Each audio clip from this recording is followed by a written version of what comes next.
Good morning, church.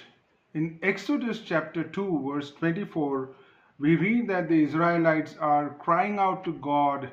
They are in pain, they are in bondage for 400 years, and they really want some intervention. And God, the gracious God, would listen to their prayers and he would act on it. And we know the Exodus story where he sent Moses to rescue 2 million Jews. And if you look at the book of Exodus or Numbers or even Leviticus or Deuteronomy, we read a lot about the 40 years of wilderness that the Israelites had and before they could reach the promised land. And Warren Worsby, in his commentary, summarizes this wilderness experience beautifully, and he sees that this is like the wilderness school because we can learn some great lessons if we follow their journey from Egypt to the promised land. And the first thing he says we learn about life because life has many metaphors. Life can be a battle, life which we have to fight at times. Life can be like a school where we have to be alert and disciplined and we have to pay attention and learn something. Or life can be a race and which we have to run consistently, like a marathon maybe. But to Moses and the people of Israelites, life was a journey. It was a beautiful journey because they were now moving from bondage to freedom. They were moving from childishness to maturity.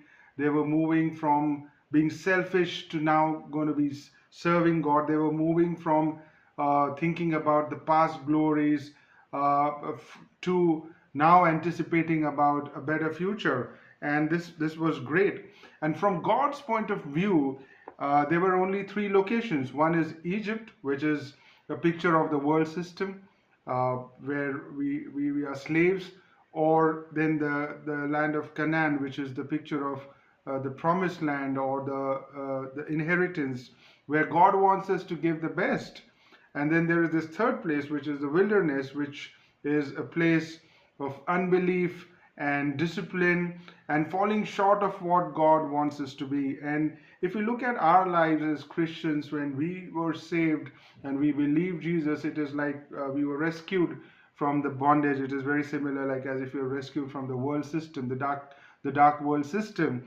And we come, but then there is wilderness before we could reach the promised land.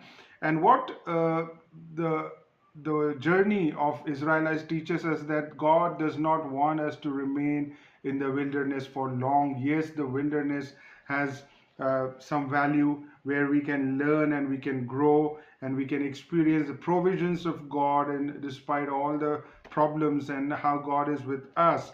But when we reach the Kadesh Barnea of our life, like we know the story, the Israelites were at Kadesh Barnea. They sent Joshua and Caleb, and they came with a report saying there are giants, there are walled cities, and they're strong, but God is with us. But the Israelites refused to go to the promised land, and they kept on going in the wilderness. God wants us to grow in faith.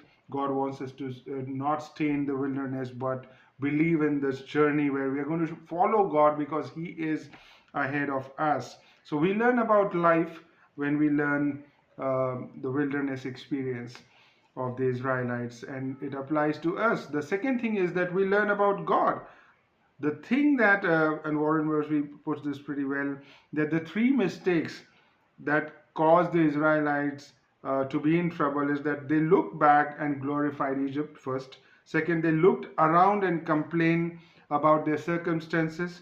And the third is they looked within and they magnified their own desires. And they kept on repeating these mistakes. And the reason is because they were not learning about God as God would have liked. We develop character when we become more like Jesus Christ, when we know about God. Unless we grow in the knowledge of God, we are not going to grow in the grace of God. And how do we know God more? It is through personal experience, it is through experience of other Christians, or it can be through the Word, or it will be in when we are privately meditating on the Word, or we are praying, or we are publicly worshiping Him, we learn about God, and that is what the desire is. And what did the Israelites learn about God? That they learned that God loved them and provided for them, yet they were not faithful all the time. Then the Israelites also learned that God was long suffering and patient with them. He wanted to show a lot of grace despite of their complaining. And they also learn that Lord is the God of new beginnings. They wanted to give new beginnings. They learned that God has grace. He forgave them, but He also permitted them to suffer the consequences of their own sins. And that was great. The third thing is we learn about ourselves in the wilderness school, because we know that we can blame the Israelites and that how can they be like this? How can they complain after God has delivered them, after they have crossed the Red Sea, and despite having the pillar of cloud, that is the presence of God. But we also realize very soon that we have the same fallen nature of complaining. The moment something goes wrong, we can question God, or we can question the wisdom of God as if we know better than God. And we also learn about ourselves that we are prone to sin. It comes naturally to us, despite of the fact that we start loving God more, and we have a fallen nature. That is what we learn. We learn that we resist change. God wants to bring change in our lives, but we don't want that. And the best thing we learn is that just because we are growing in age, we are becoming older, doesn't necessarily guarantee that we are going to be wiser. And the best learning is when the all the elders who crossed the Red Sea, they were not able to reach the promised land. God rejected them because of their unbelief and rebellion, and only the younger generation God prepared, and they were able to cross the promised land. So we learn about life, we learn about God, we learn about ourselves, and the best thing is we learn about faith in the wilderness school, because the difference between Christian faith and non-Christian faith is Christian faith is the object of faith is God. It is the unseen, whereas the non-Christians would trust their own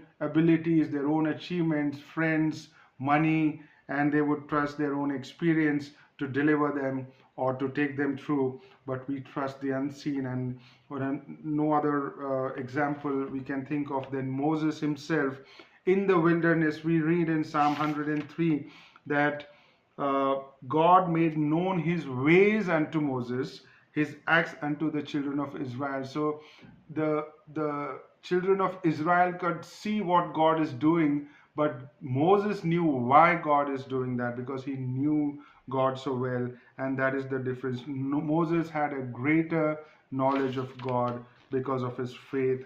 And we read this in Hebrews chapter 11, the faith of Moses, right from verse 24, Hebrews chapter 11, verse 24 to 28. We see that he chose the imperishable, which is he chose not to be called as Pharaoh's daughter, or he would rather endure in treatment with the people of God than to enjoy the passing pleasures of sin. He did not choose the passing pleasures of sin, but he chose the imperishable. He considered Christ, considering the reproach of Christ greater riches than the treasures of Egypt, for he was looking to the reward. He was looking to the eternal reward.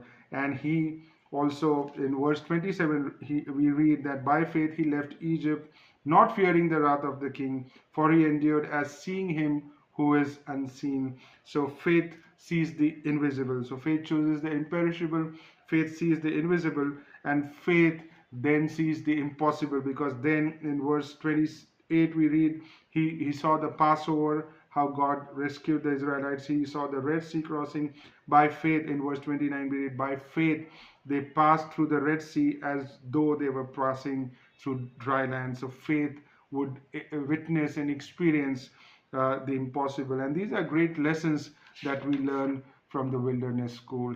Have a good day.